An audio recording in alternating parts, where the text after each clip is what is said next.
behind the speed runs. It's Scooby-Doo, Night of 100 Frights with Jaxler and SnowyMoogle. Take it away! All right, welcome back to GDQ, everyone. Like mentioned, this is Scooby-Doo Night of 100 Frights, and we're going to be doing an any % no CE race. We'll explain what that means a bit later. But to start, a couple introductions. I am Jaxler. I am one of the two runners. Hi, I'm SnowyMoogle. I'm your other runner tonight. And my name's Sistani. I'll be commentating this run tonight. All right, so if you've never seen or heard of this game before, this game is a 3D Metroidvania platform released on PS2, GameCube, and Xbox. So, as per usual with Metroidvania games, we're going to be skipping a lot, but this is going to be a really fun race, and we're really excited to show the speed game off to y'all. Snowy, are you ready to go? I'm ready to go. All right, so we'll start counting from 3, and we'll start timers on go. 3, 2, 1, go. All right, good luck, Snowy. You too. All right, so at the start, we're going to be quiet for just a second so we can listen to an audio cue to skip this cutscene. And we're off. Okay, so the first thing you're going to notice are these Scooby snacks, and they make this pretty loud cha-chomp sound. The Scooby snacks are the most important collectible in this game. They are used to pay off these snack toll booth gates pretty much that are placed at key checkpoints throughout the game to make sure players have sort of explored enough. What we're doing here at the start is going into this side area that is normally just kind of a platforming tutorial and is kind of optional. We're actually coming in here to get a bunch of snacks. While we're going to be skipping a bunch of those aforementioned snack gates throughout the game, we need a lot for some of the unskippable ones at the end. Some of them go as high as like 800 or so. So even though it seems a bit out of our way, we're going to be grabbing snacks so that we can pay a toll gate right away as we go into the manor, as well as have a bunch of quick backups for later on. And as we head into the manor, like Jack said, we're going to pay our first snack gate right here. Only 25 snacks, but it's definitely going to go up. And again, all these snacks really do matter. We should be paying the final snack gate with exactly the amount of snacks we need. And heading into the manor, it's a nice little introduction to how we route out a lot of the levels, because it's not necessarily the absolute fastest way through a level, but a combination of going fast and getting snacks as well. Okay, now, chandelier jump. We got chandelier jump. That jump is a lot scarier than it looks. But right here, you're seeing us jump off some invisible ledges, and these are kind of a theme throughout the game. There are a ton of these located throughout the game, and they will allow us to, like you saw right there, we got a few snacks earlier than intended, but we will break the game with them a little bit later into the run. Now, after talking to Holly in there, we're going to come out here and talk to the Don Knotts, and he is going to give us a shovel, which Scooby, despite being a dog, needs to dig up items. And we're going to use the key we just dug up to enter Shock on the Dock, the next level of the run. And so in Shock on the Dock, essentially we're going to... it's going to bring in a lot of cycle-based. So every level in this is cycle-based. Essentially, what that means is that any platforms that you see, any things that move in the level, so enemies, platforms, even hooks in the level, you will see the runners try to make these specific cycles where if they are on time, it makes the cycle easy to where they don't get hit by things and they can easily move throughout the run. And you're going to see them try to make a cycle called Rat Cycle, where they just go right by the rat without having to jump over it. Because actually, if you jump in this game, you are moving slower than when you are walking on the ground. So heading into Shock 2, we're going to learn that the term man's best friend is actually a lie, because this is one of 3 points in the run where we're supposed to do like a little mini cooperative puzzle with Shaggy, and we're just going to skip cooperating with Shaggy. So normally we're supposed to hoist him up to this life preserver here, but we're just going to run out and get a few snacks before quickly going and just jumping up ourselves. Yeah, so you'll also see that we kind of approach that room a little bit differently. It's not really something that's necessarily optimal. It's just we kind of grab those snacks in an order that's most comfortable to us. Now, an important thing to note in the back part of this level is, like Mastani said, these hooks are going to be on a cycle. Generally speaking, if we were to go at the same speed every time, they'd be in the same place. But even little micro changes to movement can wildly change where the hooks are. So we kind of, as runners, have to be ready for anything. Now going into... Oh, yeah, go ahead, Snowy. No. Oh, so I was going to say, come up here, we're going to do a jump called Tarzan. So we're going to quiet down because we actually do use a metronome for this trick here. Or at least Snowy does. All right, let's see. Okay, well... Oh, I almost had it. That sucks. Yeah, I got hind legs jump there. Unfortunate. Do you want to explain that, Nastani? So essentially how tar struts works is that you can't run or jump on the tar that you see them walking on right now. And essentially there's just a 2-frame window where they can jump and actually get onto a barrel. And all tar struts really does is save you about 2 seconds and gives you 5 extra snacks, which is important, but honestly it doesn't do anything to the run. And we've actually acquired the springs in this, so now you're going to see the runners able to double jump instead of just single jumping, and they're going to death abuse, warp back to the beginning of the level, because whenever you die, you warp back to a beginning part of where you spawned in the level. And essentially you're going to see the runners basically backtrack to a warp gate where we're going to warp all the way back to Mystery Machine, where we're going to go into the Hedge Levels. And the Hedge Levels are a very good spot where we can discuss how movement works in this game. And I already mentioned that when you jump, you are moving slower. So throughout these next levels, you're going to really see the runners cut corners really tightly using the dash attack or the charge attack, where essentially Scooby charges forward and he can bonk enemies if he hits his head into them. But instead, we're going to really use it as a movement tool, and we're actually going to ignore pretty much every enemy in the game.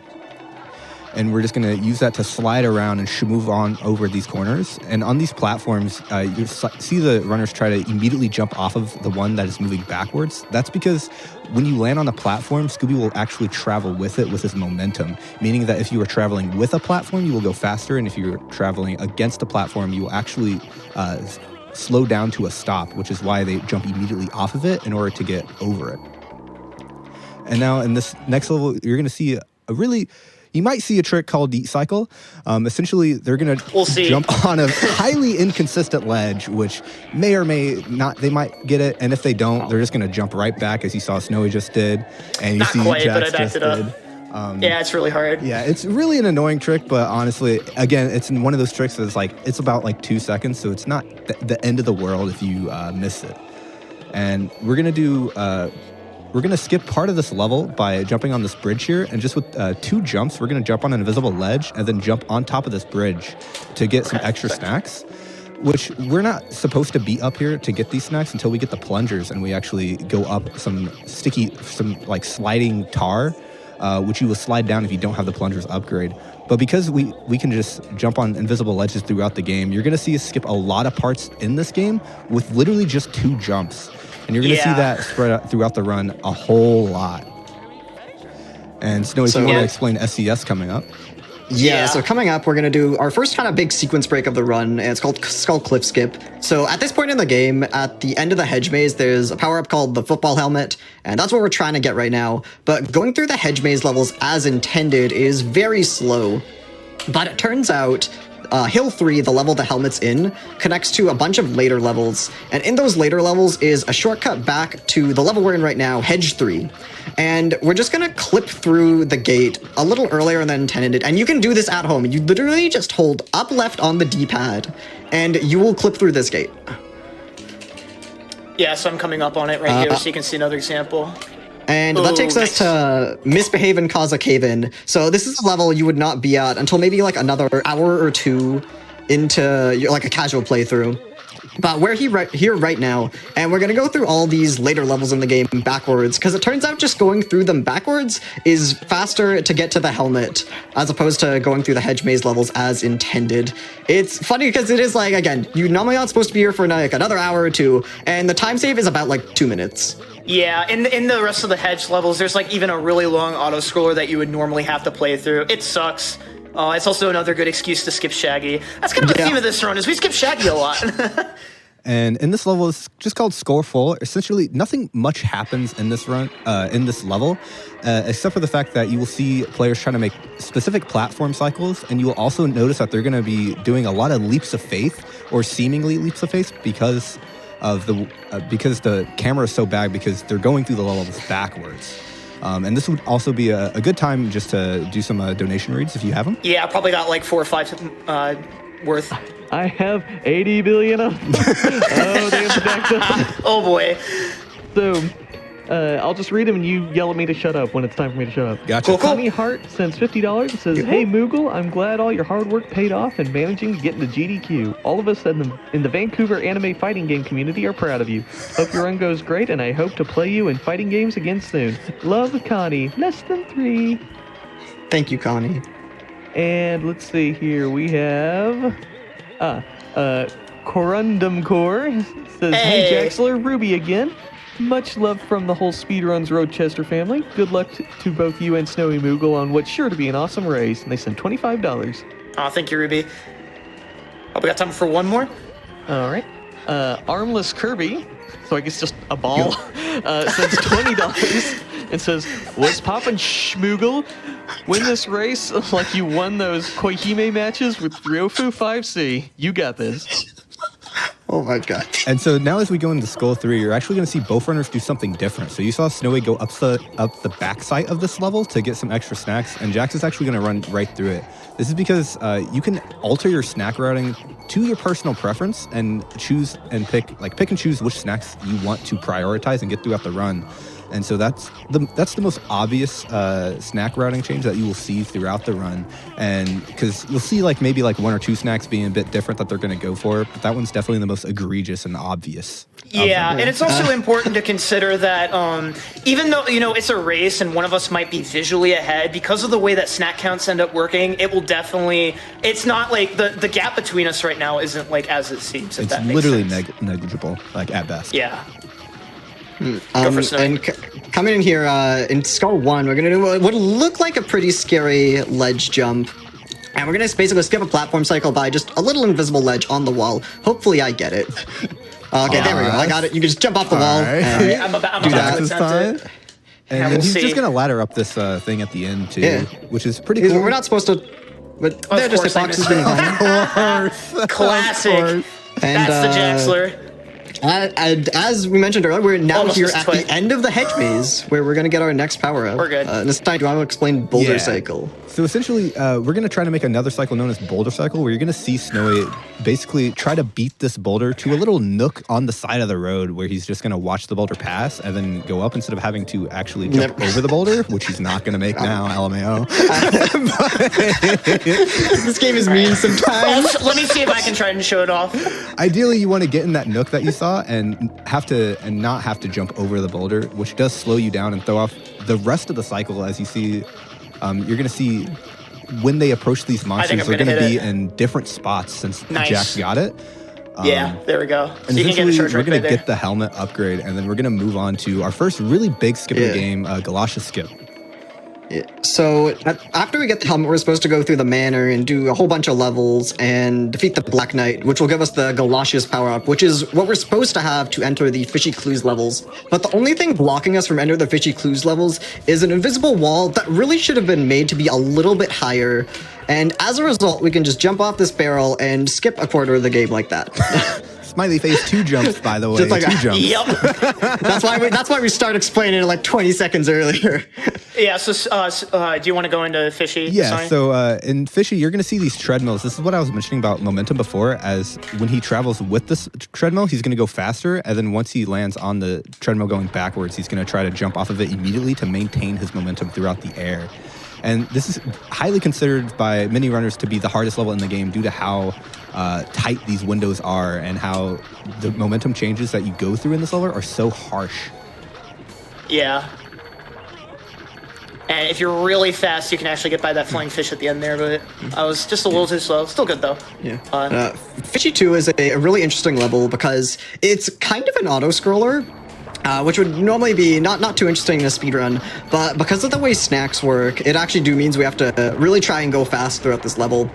So both Jax and I have a set idea of which snacks we want to collect, but a lot of the times when we miss a snack, it's too slow to go back for it.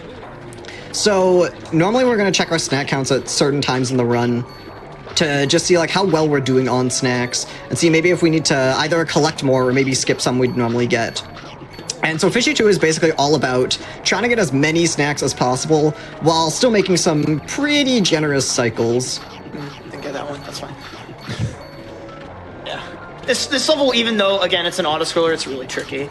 Yeah, and depending on how many snacks we get, we can maybe save or lose time in a later level, despite we're never really going to directly lose or save time in the level itself. Yeah, exactly. And as you see Snowy approach Fishy 3, essentially you're supposed to go up this platform to do a whole big platforming cycle, but he's just going to jump on another invisible ledge and just break across half the room and skip a whole big sequence of platforming cycles. And then he's going to drop to the floor and get some snacks, because we are actually approaching our first, I would say, real snack gate. We did pay that 25 at the very beginning, but this is our first big one, which is 450, and it's going to be in Fishy 4.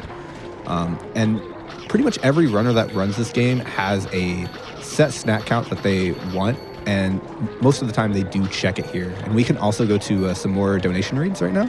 Yeah, probably like 2. Okay, I can do 2. Lily Snag sends $25 and says, I stayed up all night for the Night of 100 Frights race. It's so nice to see my favorite little community on the big stage after running the game for a few years. I'll donate an additional $5 for each runner that gets a 26 or better. Ooh, winky face. Oh my gosh. Oh, that's free. That's free. Yo, he said that's free. Yo, he's going to chuck in the 27 off. Watch this. But thank you, Lily. Always good to see you. Skywise sends $30 and says, good luck on the Scoob, Jaxler and Snowy. Yo, thanks, Sky. So up here, we're going to enter the next 3 big levels of the game. It's called Coasts. These are highly considered some of the hardest levels in the game. So if you want to take over from here, Snowy. Yeah, so one thing I didn't mention about Scooby's charge attack earlier is when he uses it, his hitbox becomes extremely narrow to the point where he is actually invincible from all enemies. And you're going to see me use it abuse that right here with the K-Band. So because I'm charging, Scooby just isn't going to get hit, and we're going to use that a lot in the upcoming levels here. But coming up here, we're also going to go for a cutscene skip. This game has a lot of cutscenes where it's just kind of like, hey, look at the level you're about to do. Smiley face. But we don't want to do that. There we go. Nice. Jumping over a surprisingly high cutscene trigger. And I'm gonna attempt this snack box I'm gonna go once. for a variation Nope. on it, where I'm gonna try to land on the lamppost there to get me an extra snack, but we'll see how that works out for me. Just based on my snack count, that's what I want to go for. And you're also going to see the runners kind of go off the track here and go to the Got back it. side. Oh, I missed I had it. I missed the lamppost. It's such a brutal, like, Yeah. the hitbox for it is just extremely brutal at Yeah, times. it's fine. And you're going to see both runners actually go to the back of this level, where you're not really intended to be here until you get the plungers.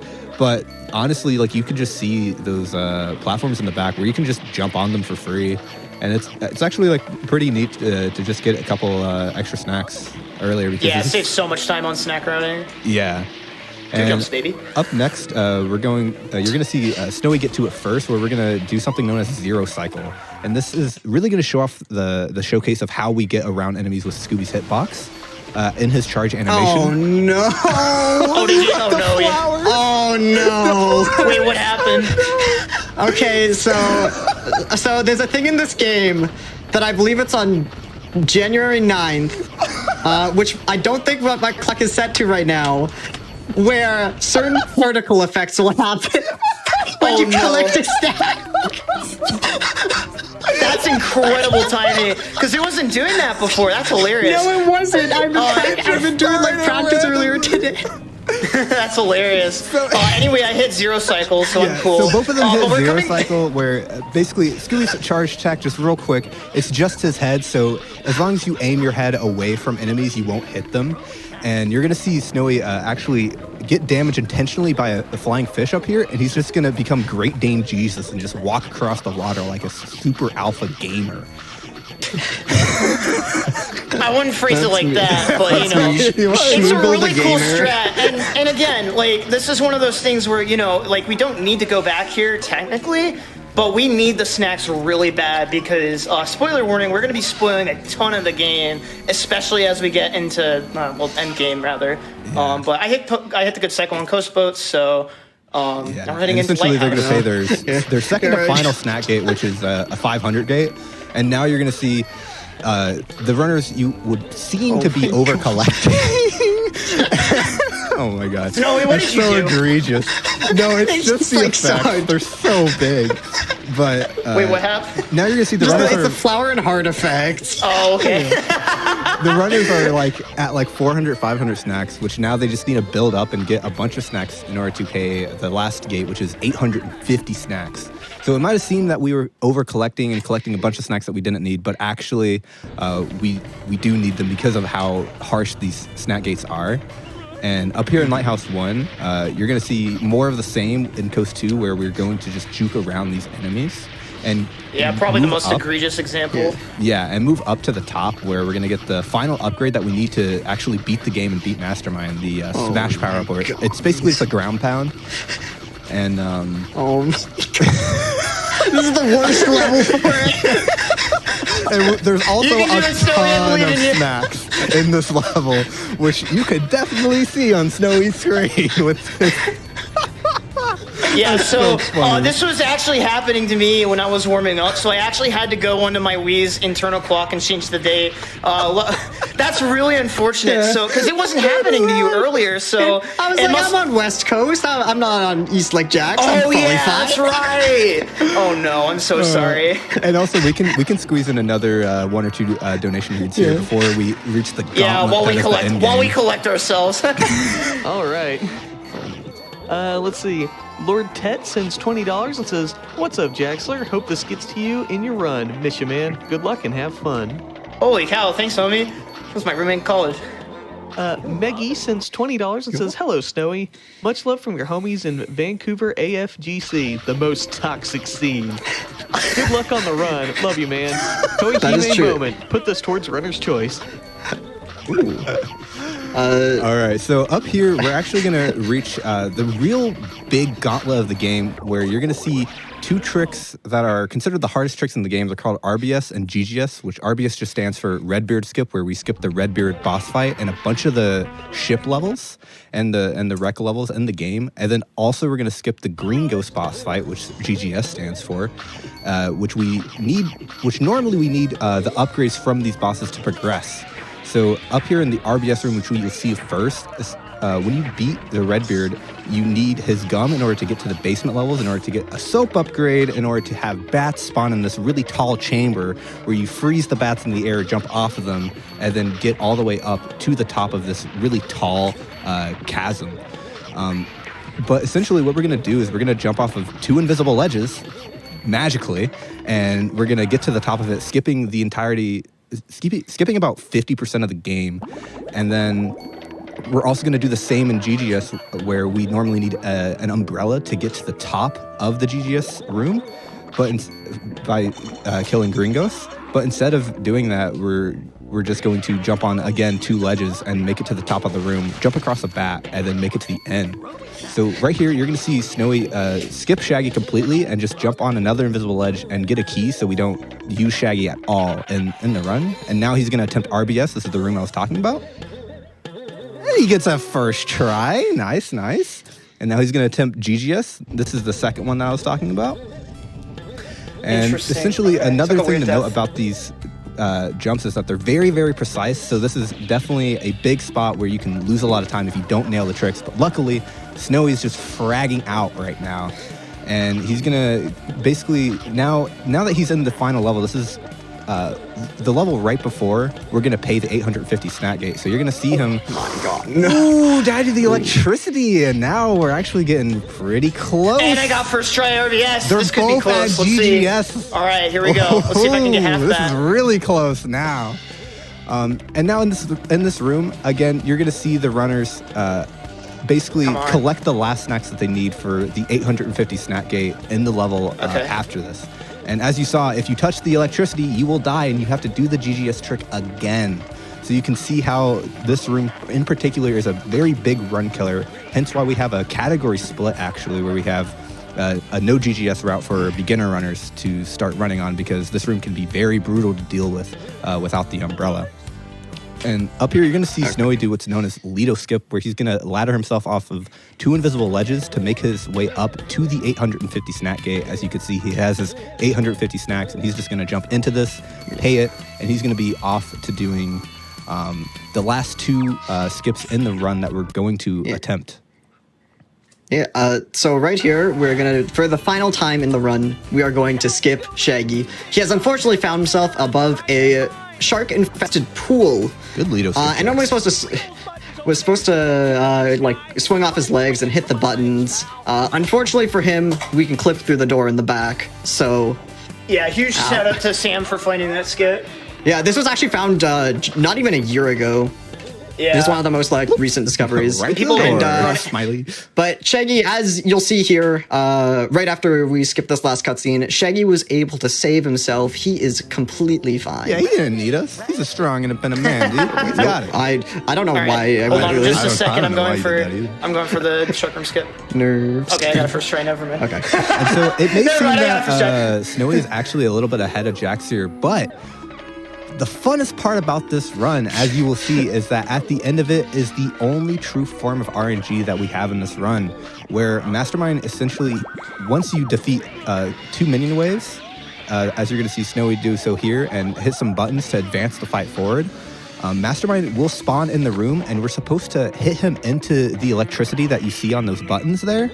And once Mastermind touches the electricity, the run ends, just as a note for the GDQ people.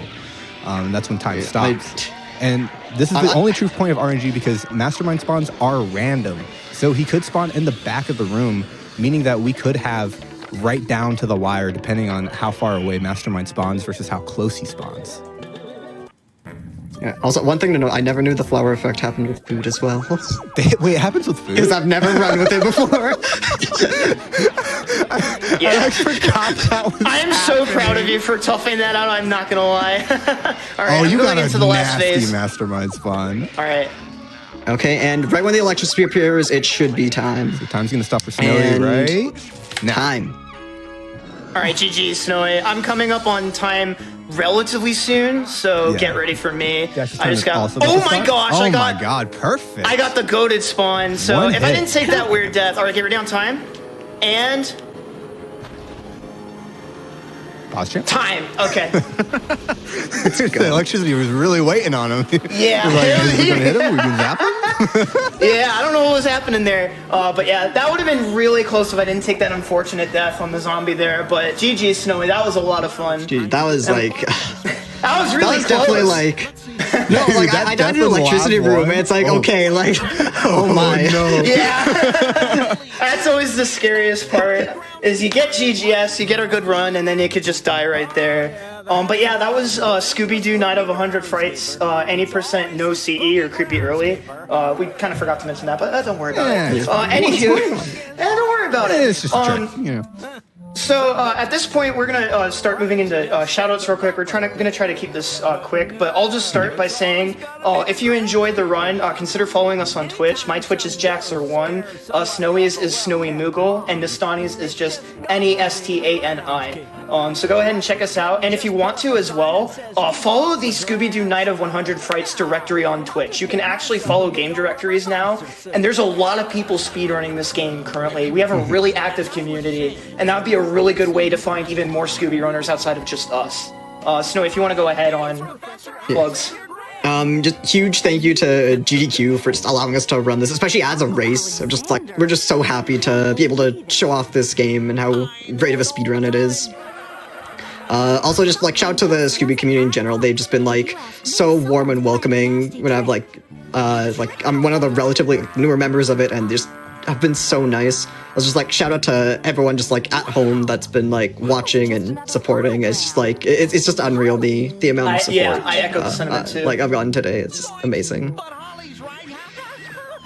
Sonny, if you got. And my shout out pretty much, if you all are interested in running this game, we actually have a beginner route that I mentioned a little bit ago. It's called the no GGS route, where we just don't do the green ghost skip and we just go fight green ghosts instead of doing that trick and risk dying in lab. It reduces frustration. So I have that tutorial up on my YouTube channel. If you look up Nastani speedrun, I should pop up for you. You can just click on my channel and watch the tutorial, and it's literally under 30 minutes long, so you can really just get right into it. And then I want to shout out Ryan, because he's the one who brought me into this community in the first place. And then also shout out to Pokimane, PokeW. Told you I was gonna Never do it. change. Yeah, you thought I was all good. At this point, one last thing to mention. If you're interested as well, we do have a Discord for both this game and pretty much every Scooby game if you want to speedrun it. If you go to any Scooby game on Spearrun.com, you should be able to find it. But just feel free to reach out to one of us if you have trouble finding it. And on that note, we pretty much don't have anything else to say. I'll say one thing. Make sure you stick around for the medieval run. I'll actually be on the couch for that. So tune in for that. That is such an insane run. You all are in for a treat. But until then, enjoy the rest of the event. Stay healthy, stay safe, And thank you so much to the GDQ community for having our scene here. Thank you so much. Peace.